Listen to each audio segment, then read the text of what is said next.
Buenos a todos. El día de hoy continuando con las clases. Es una clase un poco larga, ya que es acerca de ortopedia infantil. Es un tema bastante amplio, ¿no? Que, bueno, quizás voy a tratar de resumir todo en estas diapositivas. Pero entonces, principalmente tenemos que tomar en cuenta que los niños tienen un esqueleto en desarrollo. Su hueso es mucho más flexible y principalmente tienen la presencia de fisis o los cartílagos de crecimiento. Por el mismo hecho de que tienen estos cartílagos de crecimiento, tienen una elevada capacidad de remodelación y generalmente tras las inmovilizaciones y tratamientos no desarrollan una rigidez articular. Como vemos en el gráfico, aquí tenemos la parte de un cartílago articular bastante grueso, además de que el periósteo igual es una gran capa que presentan los niños. Tienen más colágeno en los huesos, más hueso esponjoso, la presencia de las placas de crecimiento y los ligamentos son más fuertes, lo que hace que el hueso se lesione más antes que los ligamentos, ¿no? Eh, ya yendo a los temas, vamos a ser bastante puntuales. Uno de los temas principales de las fracturas asociadas al parto generalmente son por el mecanismo que puede haber. En estos casos, por ejemplo, el pubis puede trancar prácticamente el hombro. Generalmente esto es secundario a bebés con un gran peso al nacer, que presentan una distosia de hombros, y aparte factores del producto, ¿no? Que puede ser la osteogénesis imperfecta, que son bebés que tienen una alteración en el colágeno del hueso y pueden fracturarse muy fácil, son los niños de hueso de cristal. La artrogriposis, que es una rigidez prácticamente de las articulaciones, que igual hace que sea un riesgo para las fracturas, ¿no? Entonces, principalmente en este tipo de lesiones encontramos las fracturas de clavícula, que se tiene que hacer un diagnóstico diferencial con lesiones de plexo braquial, que generalmente en la clínica encontramos que el bebé prácticamente solo no mueve ese brazo, ¿no? Entonces, ese es el mecanismo de defensa, incluso prácticamente el bebé solito se inmoviliza esa extremidad hasta que pueda curar, ¿no? También es frecuente las fracturas de húmero durante el parto, que pueden inmovilizarse con un vendaje tipo Velpo. En cuanto a las lesiones epifisiarias, estas son lesiones, bueno, las fracturas bastante frecuentes también son lesiones que van a ir por parte de la fisis o a través de la misma, ¿no? Entonces, acá tenemos la clasificación de Salter-Harris, que es la que se utiliza y la que tienen que saber. En la tipo 1, donde la lesión va a través de la fisis.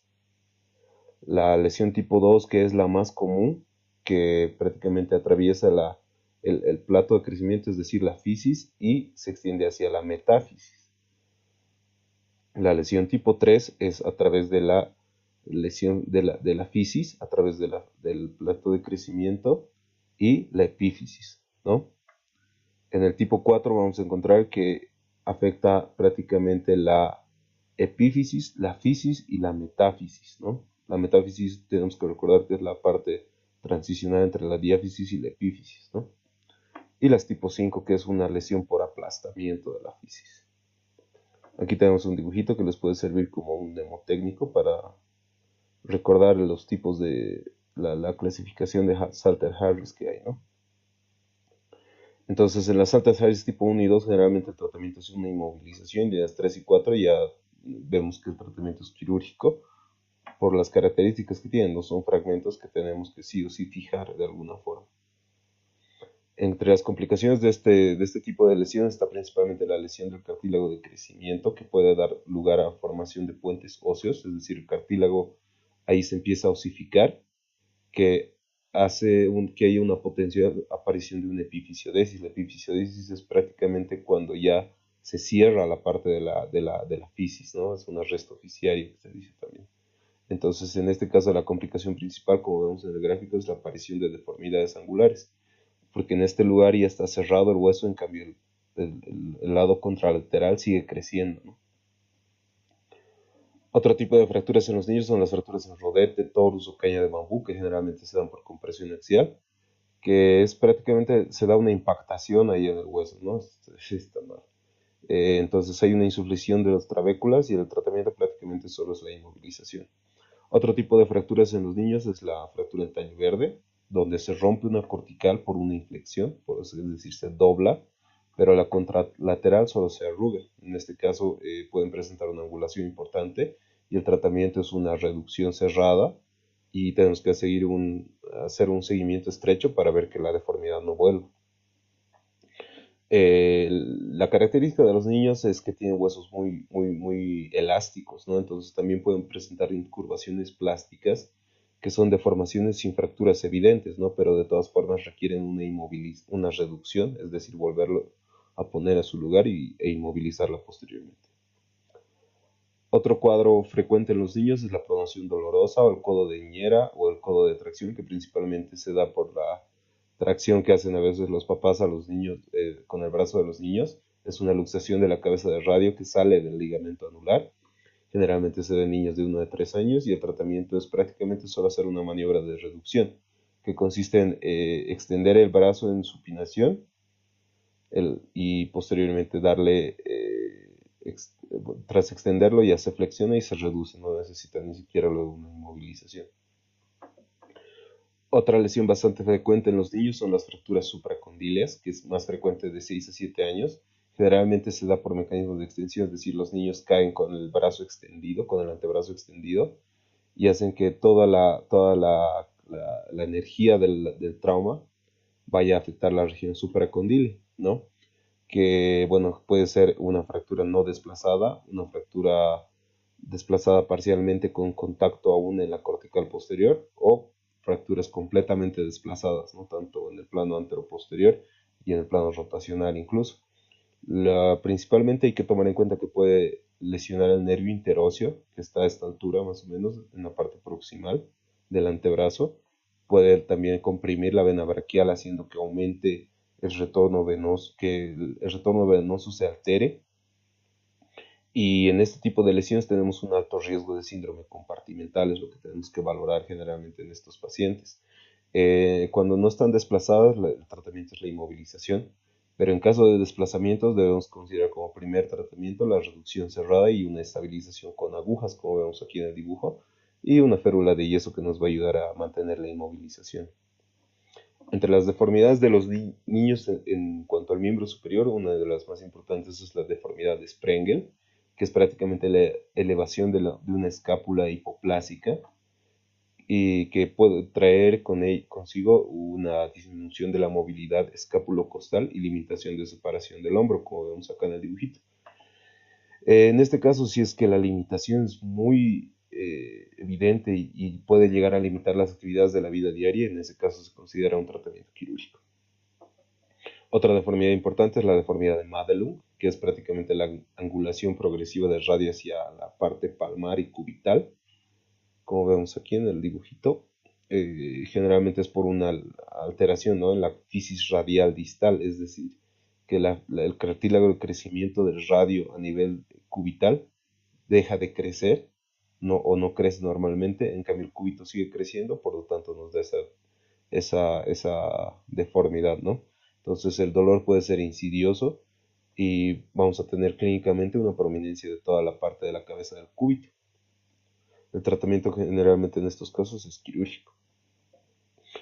Y hablando un poco de la displasia del desarrollo de la cadera, que es una de las patologías más importantes que tenemos que tomar en cuenta en los niños, puede ser una cadera luxada o luxable congénitamente. Tenemos varios factores predisponentes, entre los cuales está el sexo femenino, la laxitud, la primiparidad, el oligohidramios, gemelaridad, macrosomía y la presentación de nalgas. Prácticamente en estos casos es una alteración de todo el desarrollo del acetábulo, ¿no? Entonces lo que nos va a guiar, digamos, es mucho que es muy más frecuente en el lado izquierdo, porque ese lado es el que en la cadera que prácticamente está apoyada en la parte de la columna de la mamá y no deja que a veces desarrolle bien. La incongruencia articular es bastante característica, como vemos acá en los dibujos, hace que haya una modificación de todos los extremos óseos, ¿no? Porque no está en su lugar la cadera, entonces empieza a haber un engrosamiento de la cápsula, el ligamento redondo empieza también a hipertrofiarse, a alargarse también, la grasa que está en el pulvinar, que es el fondo del acetábulo, también empieza a engrosarse e hipertrofiarse, y tenemos una alteración completa de toda la musculatura alrededor.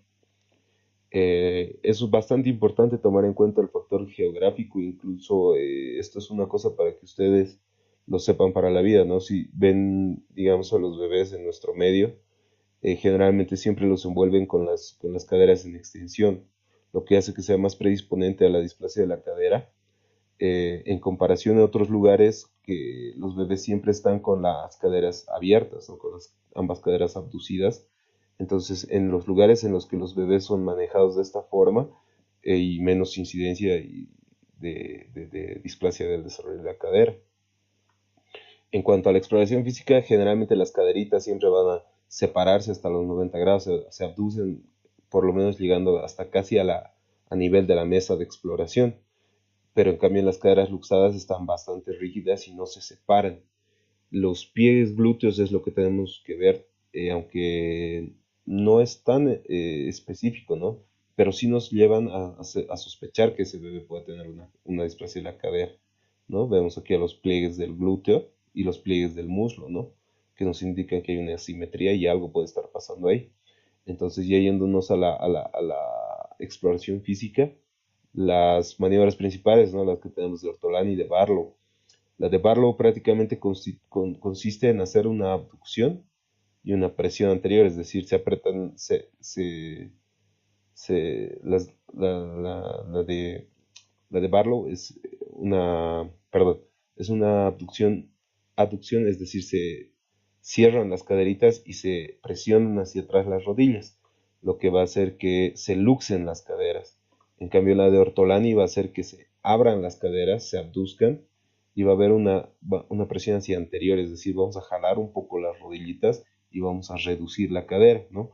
Que ambas nos indican que son caderas inestables, caderas que se pueden luxar o caderas que están luxadas y se van a reducir.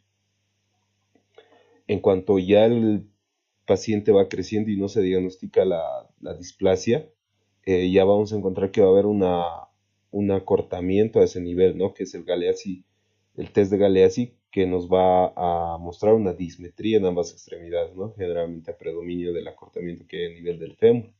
Entonces, en este caso podemos decir que hay una maniobra de Galeazzi positiva. Posteriormente, ya cuando el paciente comienza a deambular, comienza la marcha, encontramos la marcha de Tellenburg, que es la marcha de pato en la que desvía el tronco al lado afectado. Y también tenemos el signo de Trendelenburg, que es la pelvis que desciende al lado opuesto, inclinando también todo el tronco. Los exámenes complementarios, la ecografía es recomendada en neonatos si tenemos sospecha de displasia, y la radiografía que la tomamos a partir de los 3 meses, ¿no? Es una radiografía AP de pelvis.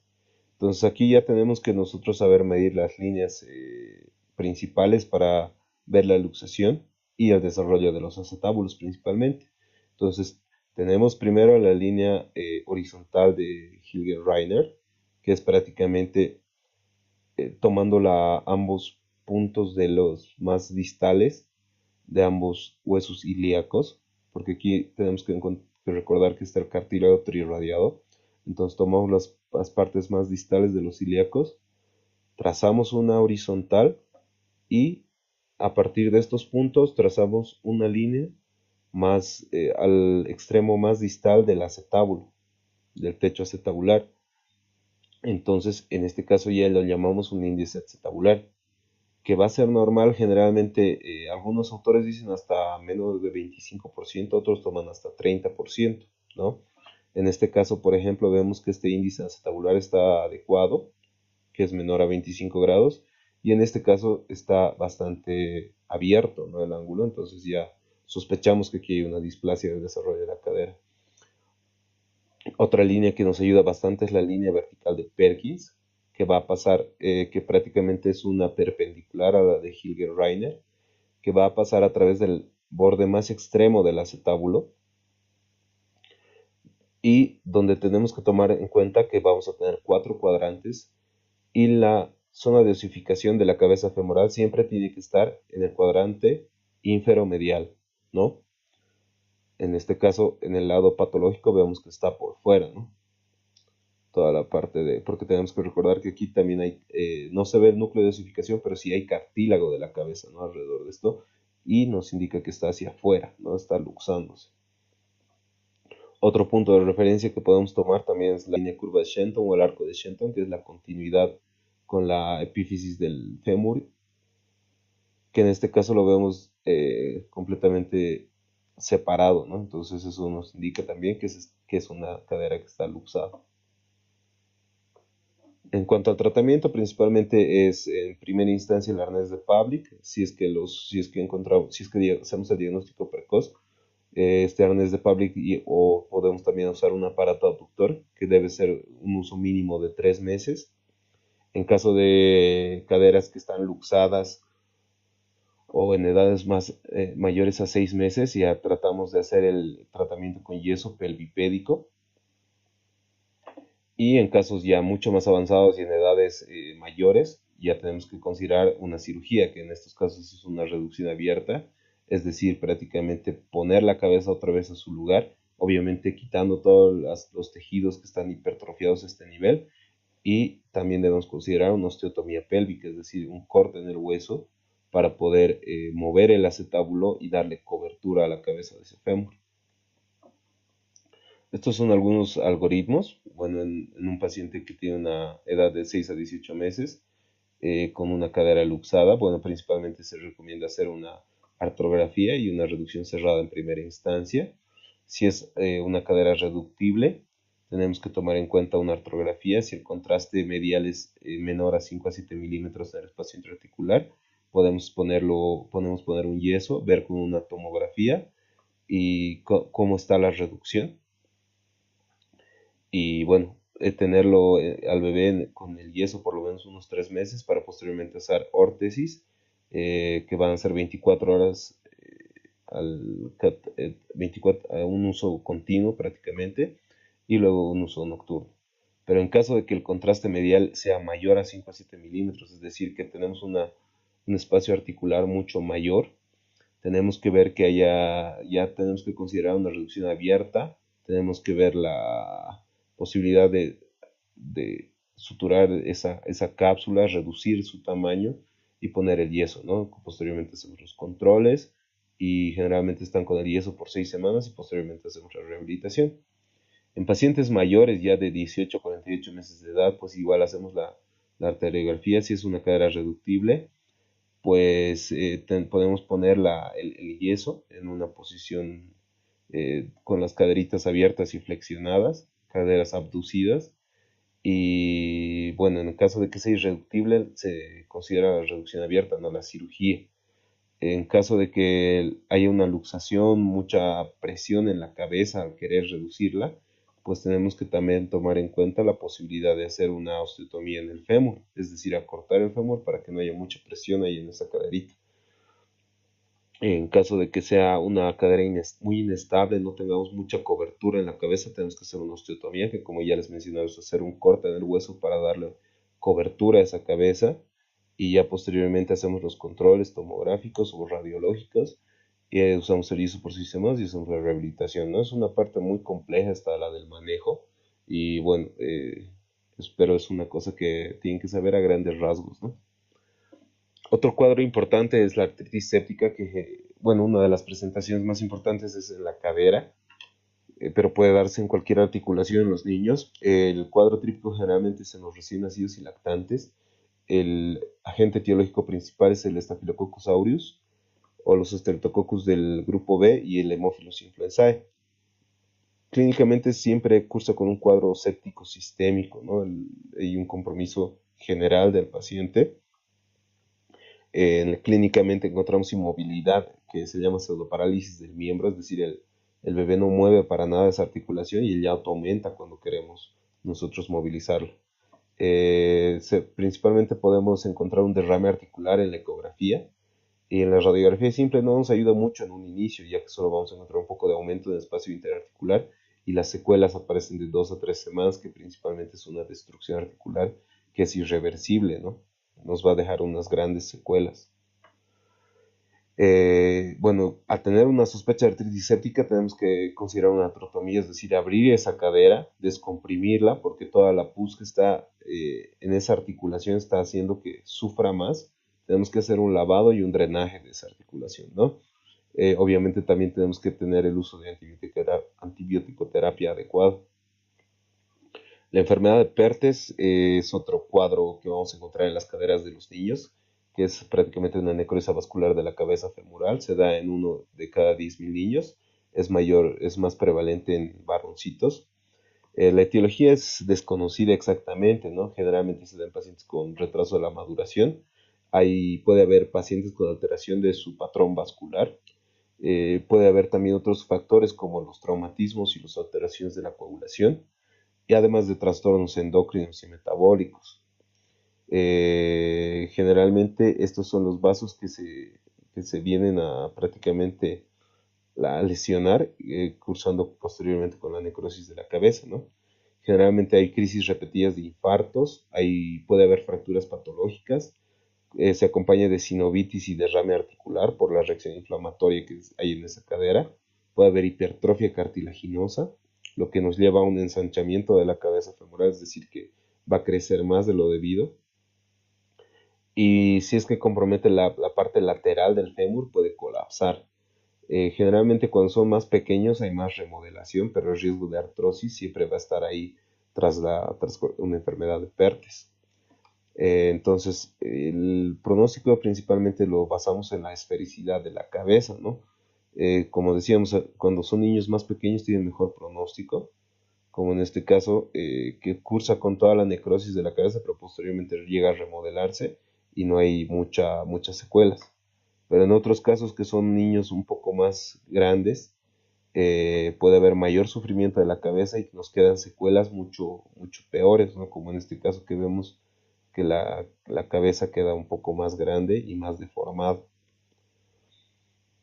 Entonces, obviamente vamos a tener mayor riesgo de limitación funcional, porque esa cadera ya no va a ser nada normal. Entonces, llega la necrosis vascular, pueden formarse quistes y posteriormente pueden formarse puentes fisiarios, es decir, puentes óseos, que hacen que va a empezar a desarrollarse la deformidad, ¿no? Es decir, crece la fisis alrededor del puente óseo y crece prácticamente deformada, ¿no?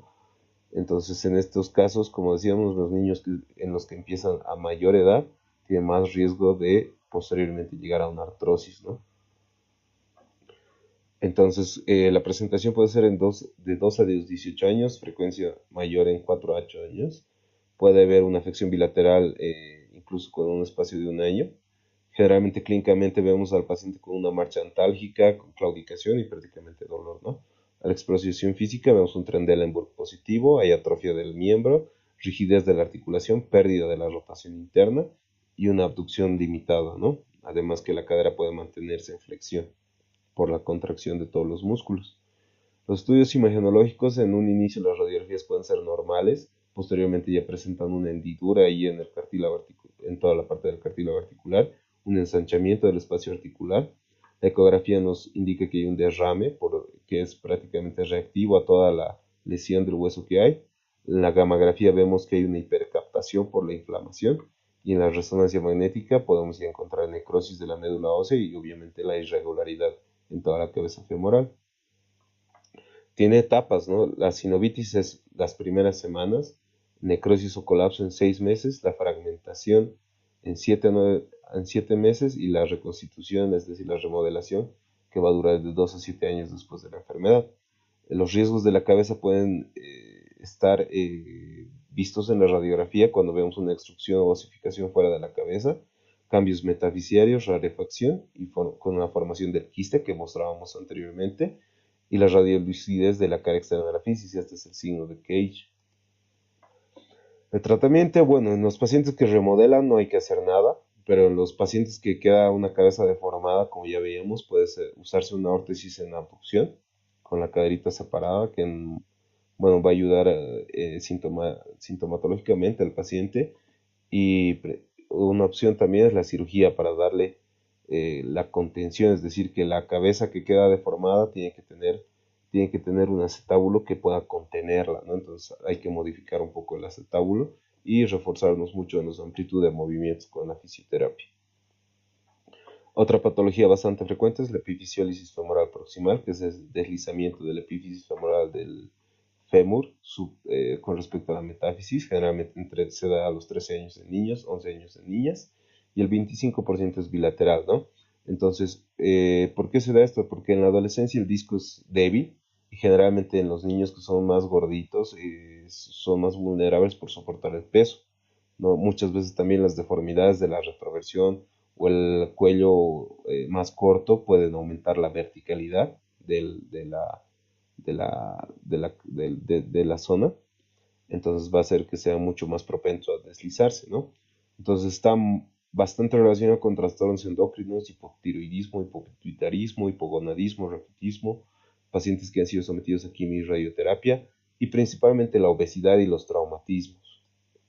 Como vemos aquí en el dibujo, es prácticamente un deslizamiento a través de la fisis, es como un cono de helado en el que se desliza la bolita. Y el tratamiento, bueno, es la fijación, ¿no? Ahí, la historia natural, entonces, puede estar de los 6 años hasta la edad de la fusión ósea. El deslizamiento es variable, puede agudizarse en caso de que sean deslizamientos crónicos. Y obviamente vamos a tener mayor riesgo de artrosis porque esa carga de arena va a estar completamente alterada, ¿no? Esto va a ser mayor cuando hay más deslizamiento, cuando son niños mayores y cuando se acompaña de necrosis avascular y lesión del cartílago. El diagnóstico, bueno, lo hacemos porque el paciente viene con un dolor insidioso que generalmente se refiere hacia la rodilla. La marcha es con dedos hacia afuera, es decir, con el pie rotado externamente. Tenemos una insuficiencia de los abductores, es decir, que no puede separar la pierna del paciente. Y tenemos una atrofia de la extremidad, ¿no? Principalmente la radiografía es lo que nos ayuda a ver esto. Es prácticamente el estudio que se pide en un inicio en todos los pacientes que presentan alguna sintomatología. Entonces ahí podemos guiarnos por un ensanchamiento del disco, una rarefacción de la metáfisis, ¿no? Vemos ahí que está medio raro. En este caso trazamos la línea de Klein, que es esta de acá, y ahí podemos evidenciar que ya hay un leve desplazamiento, ¿no? Entonces tenemos varias clasificaciones que pueden ser leves, moderados o graves, según el desplazamiento que tengan, ¿no? También nos sirve mucho para ver esto, la ecografía, con el fin de ver un escalón que va a ser el del deslizamiento, ver si hay presencia de líquido intraarticular aumentado. La resonancia nos ayuda a ver la vitalidad de la cabeza y la gamografía nos va a dar mayor captación como en cualquier otro proceso inflamatorio, ¿no? Entre las clasificaciones de esta patología puede ser estable, que puede caminar, puede apoyar la extremidad, y la inestable, que no puede por el dolor. El tiempo de evolución puede ser agudo cuando es menor a 20 días, crónico cuando es mayor a 20 días o 3 semanas, y el crónico reagudizado cuando es menor a 20 días pero ha tenido ya síntomas anteriormente, ¿no? Hace meses o semanas atrás.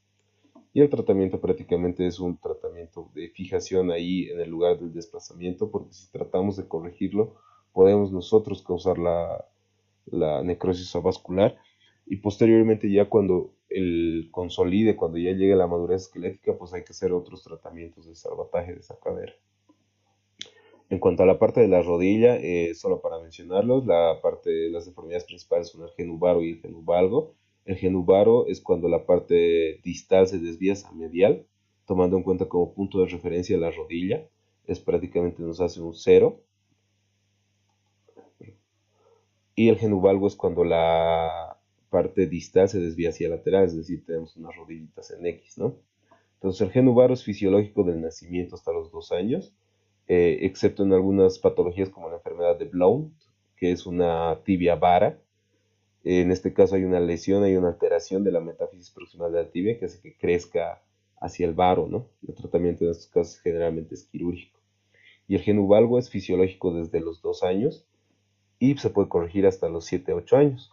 Generalmente en adolescentes que tenemos un ángulo femorotibial mayor a 9, o en pacientes que llegan a los 8 años y tienen un ángulo superior a 15 grados, en estos casos consideramos también el tratamiento ya quirúrgico. Otra patología bastante frecuente en los niños es el pie equinovaro o pie sambo, que es prácticamente una mala alineación que es compleja, congénita y contractural de ambos piecitos. Es un equino de la parte del retropié, un cabo en flexión plantar del antepié y una aducción del antepié.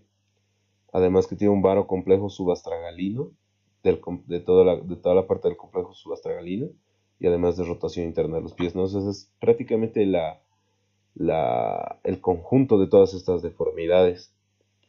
Se da generalmente en uno de cada 100, de cada 1000 nacimientos. Puede ser bilateral en la mitad de estos y generalmente afecta a varones jóvenes. Es algo bastante prevalente, ¿no? Es por eso que hay bastantes fundaciones que trabajan con esto. La etiología puede ser multifactorial, generalmente puede estar ligada a la herencia con genes dominantes. Es bastante útil la ecografía del primer trimestre para ver este tipo de deformidades.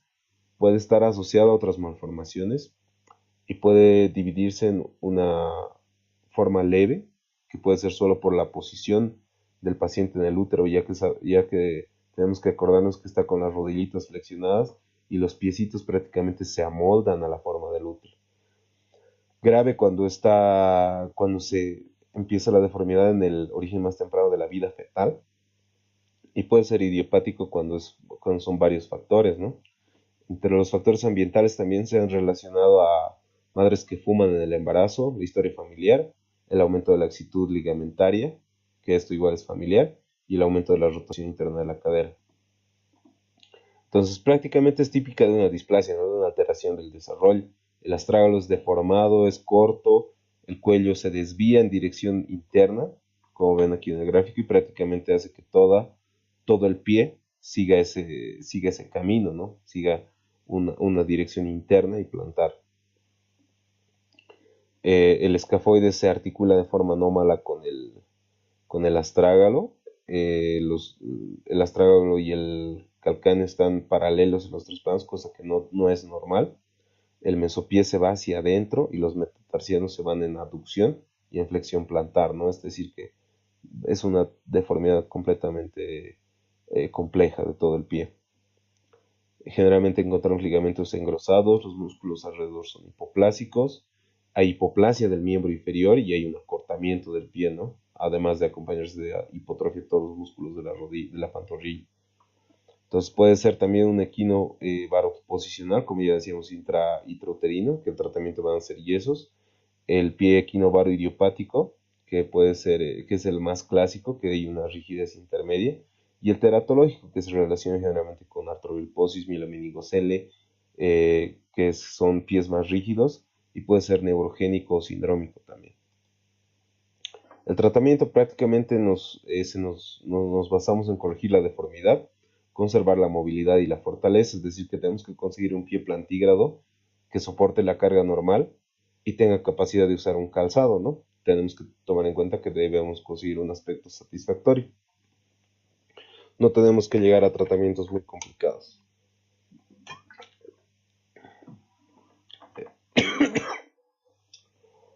El tratamiento con yesos Ponseti es el que más se utiliza